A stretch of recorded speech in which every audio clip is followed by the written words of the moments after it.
change topics now. Possible peace deal in Gaza? I think everyone would love to see this.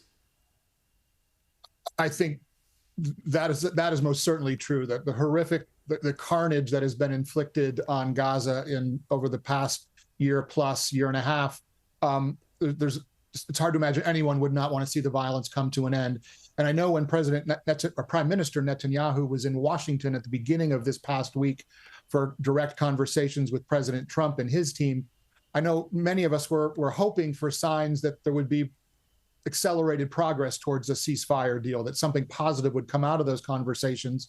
Unfortunately, the last 3-4 days have passed with renewed conversations going on between Israel and Hamas, mostly through third parties, like the government of Qatar and through the United States. But it doesn't seem like we're on the verge of any kind of breakthrough right now. And unfortunately, that just means that the status quo will continue. And the status quo, of course, is nothing but tragedy, death, and violence, unfortunately. Well, staying in war zones, Ukraine, Donald Trump during the week, and it's the first time we've really seen it, he verbaled Vladimir Putin. He seems to be fed up with him.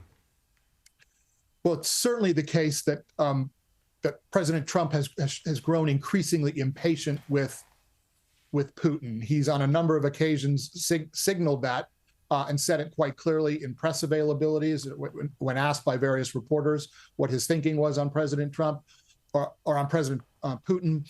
But he's not been able to necessarily yet find the right way to follow through on that impatience and actually bring any pressure to bear on Putin. It's one thing to signal impatience and dissatisfaction and to send the message that you're unhappy or grumpy with the way that Putin's behaving, with the increase in attacks on Ukrainian civilian targets. But if that doesn't translate into a changed American position in terms of actually bringing pressure to bear on Putin, I'm not sure how it really changes the status quo.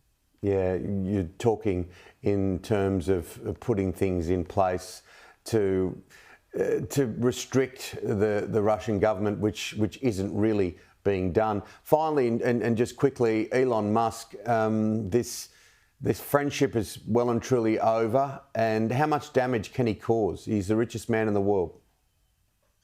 Well, he certainly will continue to have a degree of influence. There are a significant number of Americans who put quite a bit of stock and faith in what Elon Musk says. And he certainly has a strong track record of economic success and entrepreneurship that caused many Americans to look at him with some degree of admiration. On the other hand, he's done some damage to his reputation over the last months because of his association with the Trump administration. So honestly, it's hard to evaluate exactly where Americans stand with respect to Musk right now. He's quite a polarizing figure. But it depends if you're asking about him as a businessman or are you asking about him as a politician or a political leader? Because that probably conditions how you answer that question.